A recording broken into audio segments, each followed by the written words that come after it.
more. 27-year-old Dan Markingson died by his own hand after being placed without consent into an AstraZeneca clinical trial of 3 powerful neuroleptic drugs. On December 13th, 2006, 4-year-old Rebecca Riley took her last breath as heavy doses of Depakote, Seroquel, and Clonidine coursed through her veins, filling her lungs with fluid and shutting down her heart.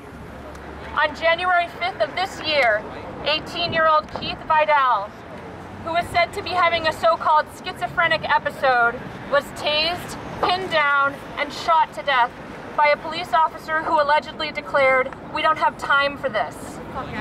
And for over a year, 15-year-old Justina Pelletier has been a psychiatric prisoner of the state of Massachusetts, separated from her family, her friends, and her home, her every breath and action and uttered word controlled by this powerful, violent, dehumanizing mechanism of social control deceptively called psychiatry. This massive building of people in here. We are here today for these individuals and for the millions of fellow Americans who've lost their identities, their freedoms, their sexuality, their physical health, their minds, and their lives to psychiatry. For the many who died 25 years early because of the damage caused from psychiatric drugs. For the youth of our country, whose natural, healthy, human experiences have been turned into symptoms to be drugged indefinitely, robbing them of their right to grow up fully human.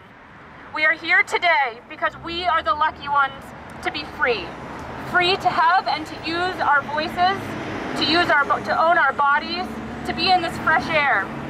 Free to be human again after being so dehumanized by you, psychiatry, your pockets bulging with profits reaped from our human fears and pain. You, psychiatry, a master exploiter of suffering, a pill hustler, a preacher of false promises. You, psychiatry, slave master of the human experience. At the heart of this dystopian age of psychiatric pharmaceutical control is the Diagnostic and Statistical Manual, a book of degradation and dehumanization and psychiatry's most effective enslavement apparatus. A slave is, quote, a person who is the legal property of another and is forced to obey them. Justina Pelletier and so many others are currently locked against their will on psych wards and in so-called group homes. Clinical strangers, their indefinite masters, determining what chemicals are to be put in their bodies, whether they'll have custody of their children or be allowed to work or see friends or attend school, and when they'll be able to breathe fresh air again. Psychiatrists call these human beings their patients for whom they so-called care.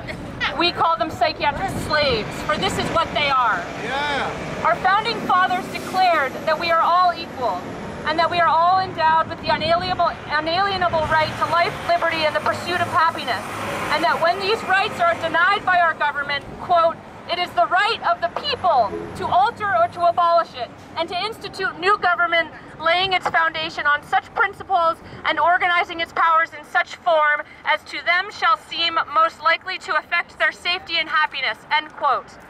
To be a free-thinking, free-feeling, free-believing American today is to be at risk of government-sanctioned psychiatric imprisonment. We are not safe in our minds and our bodies. We are far from it. Are we not called by our duty as citizens to listen to our Declaration and to fight for all that our founding fathers fought for? Are we not? Yes.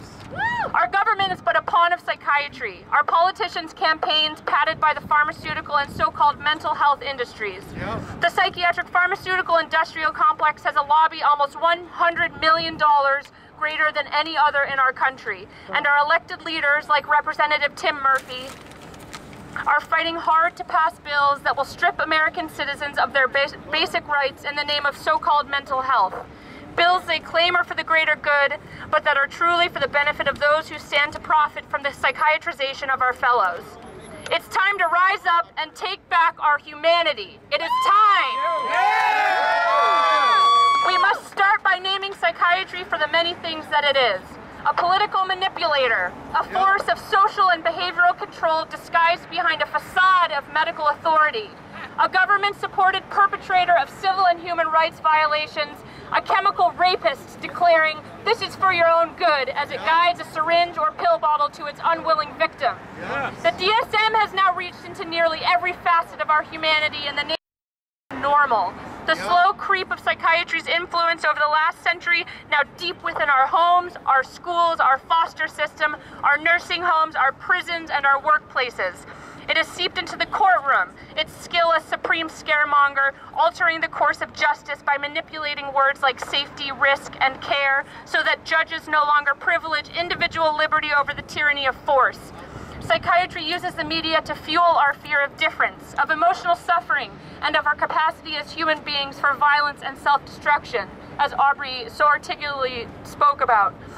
Indeed, it's taught us to forget what it means to be human. Perhaps most catastrophic of all is the impact we can't see, the devastation that resides within us, for psychiatry has slinked into our most sacred corners of self, our minds, where we house everything about how we define ourselves and what we value and what we want and how we want to live in the world. To this we say, no more! No more! No more! No more!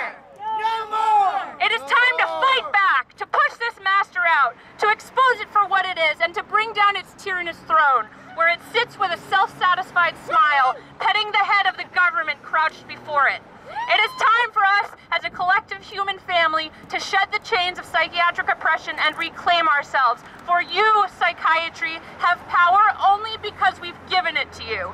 We, the people, can and will take it away, no matter how many generations of protest and organizing and determined activism it takes.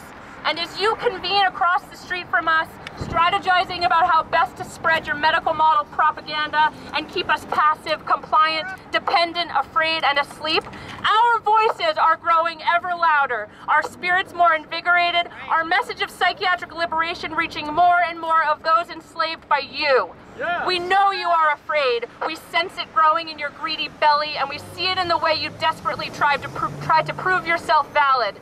We know that one day, however far into the future it may be, the last faces you'll see before you fall into extinction will be the ones of those of us who've survived you. Our cheeks lit up by the light of a bonfire of burning DSMs. These human beings whose spirits could never be touched by you, no matter how hard you tried. That day will come. It's already on its way. Here's the human race for all!